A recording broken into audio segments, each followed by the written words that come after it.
नमस्ते दोस्तों भारत का संविधान सिर्फ एक किताब नहीं, यह हमारी आज़ादी की कहानी है। हमारे अधिकारों की गारंटी है और हमारे देश को चलाने का सबसे बड़ा नियम है। आज मैं आपको अनुच्छेद 1 से 395 तक पूरे संविधान की यात्रा कराऊंगा। आप इसे ऐसे सुनिए जैसे कोई कहानी, और साथ ही अनुच्छेद भी याद होते जाएंगे। तो भाग 1 है हमारा। भाग 1 इसमें संघ और उसके क्षेत्र के बारे में बताया गया है, जिसमें कि आर्टिकल 1 से 4 तक आता है। तो आर्टिकल 1 हमारा क्या है? भारत राज्यों का संघ है।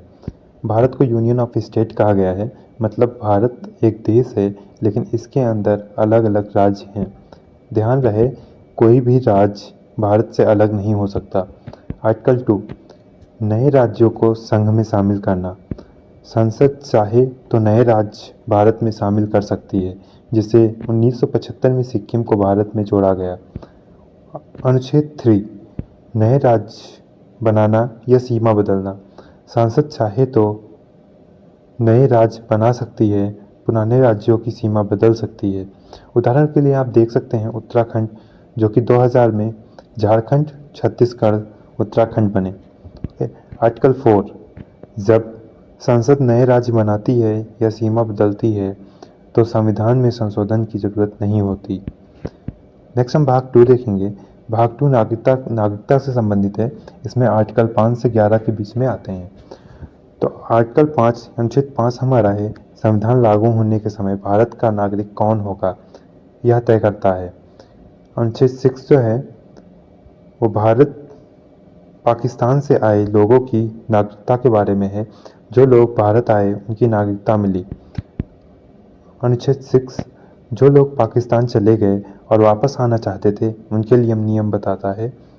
आर्टिकल 8 विदेशों में रहे भारतीयों की नागरिकता के बारे में बताता है। आर्टिकल 9 अगर कोई भारतीय दूसरी देश की नागरिकता ले लेता है तो वह भारत का नागरिक नहीं रहेगा। अनुच्छेद 10 संसद नागरिकता के अधिकार जारी रख सकती है। अनुच्छेद 11 संसद नागरिकता से जुड़े नए कानून बना सकती है। इसी आधार पर 1955 में नागरिकता अधिनियम बनाया गया, जिसको हम सिटीजनशिप एक्ट के नाम से जानते हैं। हमारा भाग 3 आता है, मौलिक अधिकारों से संबंधित है। इसमें आर्टिकल 12 से 35 तक की हैं। आर्टिकल 12 क्या कहता है? राज्य की परिभाषा बताता है। यहाँ राज्य का मतलब सिर्फ सरकार नहीं, बल्कि संसद, विधानसभा, सरकार के विभाग, यहाँ तक कि सरकार के अधीन कोई भी संस्था है। अनुच्छेद 13 अगर कोई कानून मौलिक अधिकारों के खिलाफ है तो वह अमान्य होगा। मौलिक अधिकार क्या क्या हैं इनको हम देख लेते हैं। तो समानता का अधिकार है हमारा आर्टिकल 14 से 18 के बीच में। आर्टिकल 14 क्या है? सभी कानूनों के सामने बराबर होंगे। आर्टिकल 14 सभी कानून के सामने बराबर होंगे। आर्टिकल 15 धर्म, जाति, लिंग, जन्म स्थान के आधार पर भेदभाव नहीं होना चाहिए। अनुच्छेद 16 सरकारी नौकरी में समान अवसर। आर्टिकल 17 अस्पृश्यता यानी छुआछूत को खत्म करना। आर्टिकल 18 उपाधियों का अंत। कोई राजा, सर, महाराजा नहीं, लेकिन राष्ट्रीय पुरस्कार जैसे भारत रत्न, पद्म भूषण पुरस्कार मिल सकते हैं। नेक्स्ट हम देखते हैं मौलिक अधिकार में दूसरा क्या है? स्वतंत्रता का अधिकार है, जिसमें आर्टिकल 19 से 22 तक की आता है। तो आर्टिकल 19 क्या है? 6 स्वतंत्रताएं बताता है, जिसमें बोलने की, सभा करने की, संगठन बनाने की, घूमने की, कहीं भी बसने की और पेशा चुनने की है। आर्टिकल 20 अपराध और दंड से सुरक्षा है। आर्टिकल 21 भारत और व्यक्तिगत स्वतंत्रता का अधिकार है। सुप्रीम कोर्ट ने कहा इसमें शिक्षा का अधिकार, स्वच्छ पर्यावरण का अधिकार, इंटरनेट का अधिकार भी आता है। आर्टिकल 22 क्या कहता है? गिरफ्तारी और नज़रबंदी से सुरक्षा। नेक्स्ट हम देखते हैं मौलिक अधिकार में थर्ड पार्ट जो आता है वो शोषण के खिलाफ अधिकार है। इसमें आर्टिकल 23 से 24 आता है। आर्टिकल 23 जो है मानव तस्करी और जबरन मजदूरी पर रोक है। आर्टिकल 24 बच्चों से कारखानों में काम नहीं कराया जाएगा, ऐसा बताया गया है इसमें। मौलिक अधिकार 4 जो है इसमें धर्म की स्वतंत्रता है, जिसमें आर्टिकल 25 से 28 तक के बारे में बताया गया है। तो अनुच्छेद 25 जो है किसी भी धर्म को मानने और प्रचार करने की स्वतंत्रता है। आर्टिकल 26 जो है धार्मिक संस्थान बनाने की आज़ादी। आर्टिकल 27 किसी खास धर्म को बढ़ावा देने के लिए टैक्स नहीं लिया जाएगा।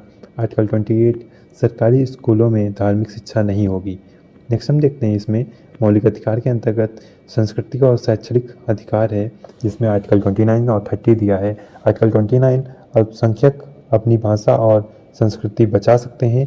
आर्टिकल 30 जो है अल्पसंख्यक अपने स्कूल कॉलेज खोल सकते हैं। नेक्स्ट 6 जो पोर्शन आता है मौलिक अधिकार के अंतर्गत वो संवैधानिक उपचार का आता है। संवैधानिक उपचार आर्टिकल 32 है। तो आर्टिकल 32 में बताया गया है अगर आपका हक छीना जाए तो आप सीधे सुप्रीम कोर्ट जा सकते हैं। इसे संविधान की आत्मा भी कहा गया है। नेक्स्ट भाग हम 4 देखते हैं। भाग 4 में राज्य के नीति निर्देशक तत्वों को बारे में बताया गया है, जिसको हम DPSP के नाम से भी जानते हैं।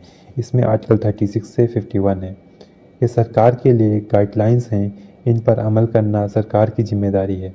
आर्टिकल 36 से 51 इसमें कहा गया है कि सरकार को गरीबी हटाना, शिक्षा देनी, पुरुष महिला बराबरी लानी, अंतर्राष्ट्रीय शांति बनाए रखनी है।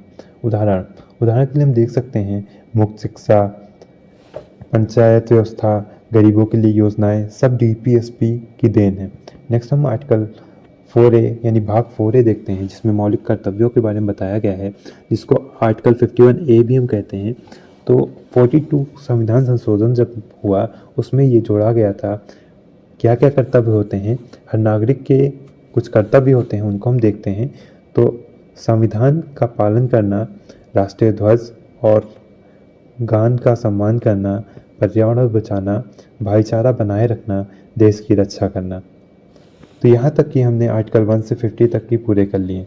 इसके बाद हम आर्टिकल 51 से 395 तक की देखेंगे, जिसमें हम सरकार की संरचना, सांसद, राष्ट्रपति, न्यायपालिका, राज्य सरकार, आपातकाल, विशेष प्रावधान, अनुसूचियाँ और संशोधन, ये सब कुछ देखेंगे। तो मिलते हैं नेक्स्ट वीडियो में। Thank you.